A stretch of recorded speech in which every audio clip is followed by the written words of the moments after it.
నమస్కారం ఘంటారావానికి స్వాగతం. ముందుగా ప్రధానాంశాలు. ప్రశాంతంగా మున్సిపల్ పోలింగ్, కేంద్రాల వద్ద బారులు తీరిన ఓటర్లు.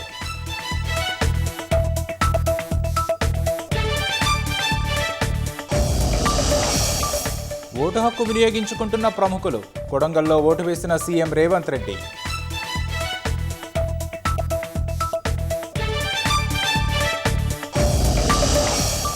మెదక్ జిల్లా నర్సాపూర్ 15వ వార్డులో ఉద్రిక్తత, బీఆర్ఎస్ బీజేపీ కార్యకర్తల మధ్య ఘర్షణ.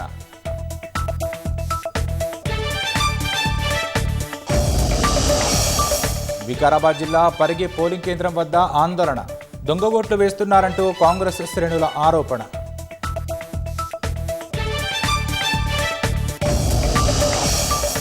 యూపీలో నులిపురుగుల మాత్రలతో 120 మంది విద్యార్థులకు అస్వస్థత, మందులు నకిలీవని సమాజ్వాదీ పార్టీ ఆరోపణ.